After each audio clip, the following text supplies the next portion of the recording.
जीवन का परम सत्य क्या है मानव जीवन का उद्देश्य। कृपया इस वीडियो को पूरा देखें क्योंकि ये वीडियो देखने के बाद आपको कुछ और जानने की जरूरत नहीं है। जीवन का कड़वा और वास्तविक सत्य यही है कि हमारा अपना आप को लेकर जो हांकर है, जिस पर हम बहुत घमंड करते हैं, वो एकदम निराधार है। वास्तविकता यह है कि पूरे ब्रह्मांड में हमारा कोई अस्तित्व ही नहीं है। जीवन का परम सुख क्या है?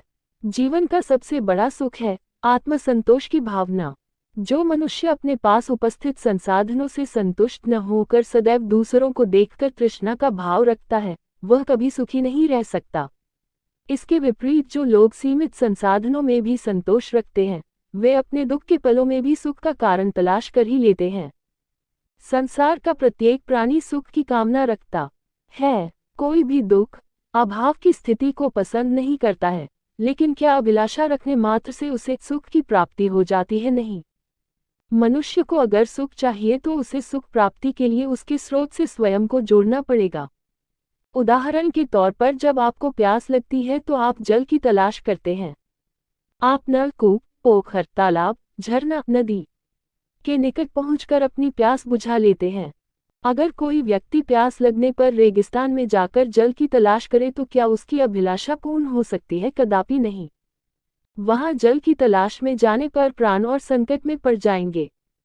ठीक इसी तरह से आज मानव भी भौतिक सुखों को ही असली सुख मानने की भूल कर रहा है। समस्त रिद्धि सिद्धि का स्वामी होते हुए भी उसने भिखारी की तरह दर दर ठोकर खाने के गलत पथ का चयन कर लिया है। वह धन, कामना, वासना में सुख को खोज रहा है जो नश्वर है। वास्तविक सुख का भंडार को उसके अंदर ही भरा है। उसके अंदर परमात्मा ने अपना अंश छुपा रखा है, जो परम सुख, शांति का स्रोत है।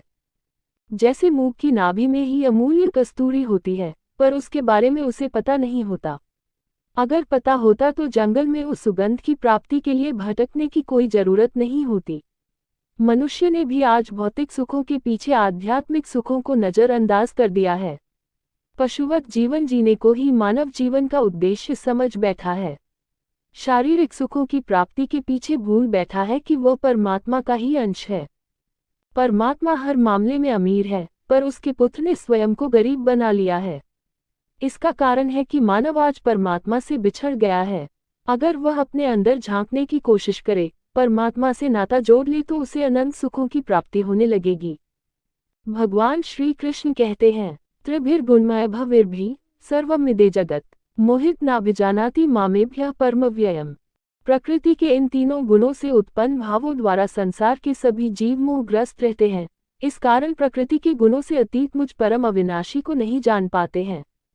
दैर्वी होशा गुणमयी मम माया दुरत्यया मामेव्ये प्रपद्यन्ते मायामेता तरन्ति ते।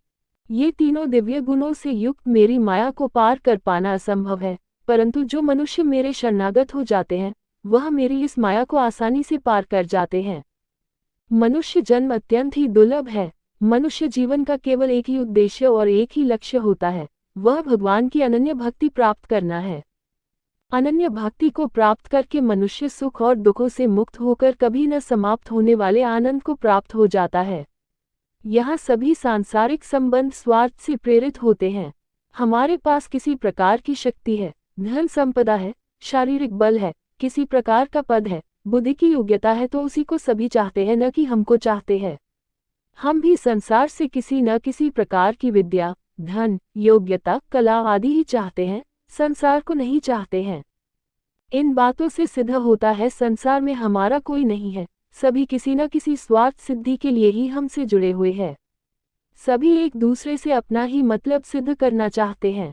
जीवात्मा रूपी हम संसार रूपी माया से अपना मतलब सिद्ध करना चाहते हैं और माया रूपी संसार हमसे अपना मतलब सिद्ध करना चाहता है।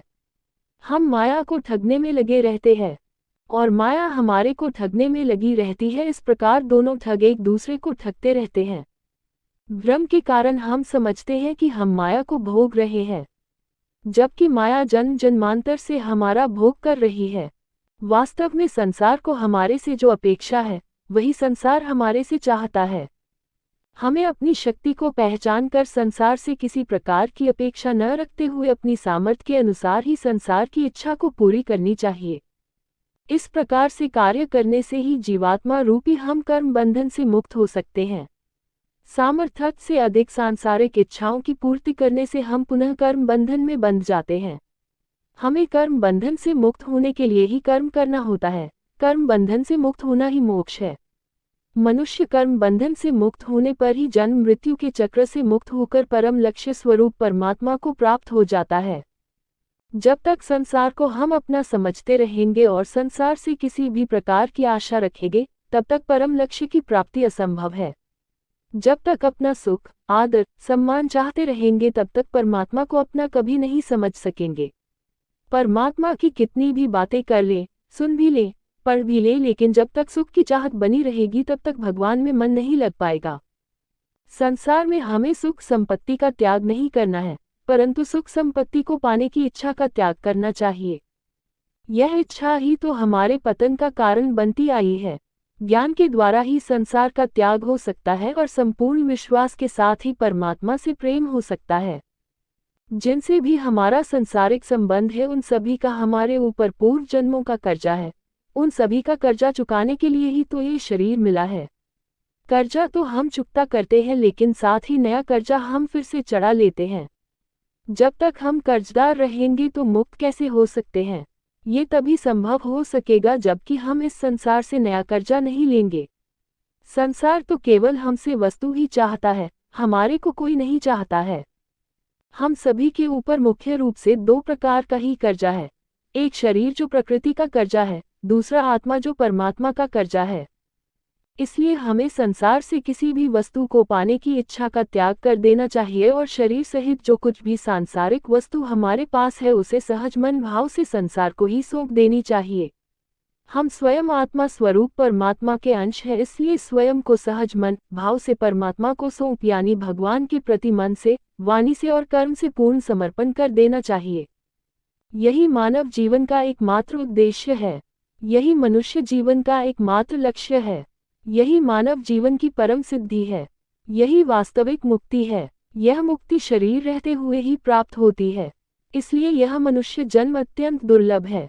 अगर आपके मन में कोई सवाल है तो कमेंट करके पूछ सकते हैं, हम उस पर भी वीडियो जरूर बनाएंगे। धन्यवाद। हर हर महादेव। जय शिव शंकर।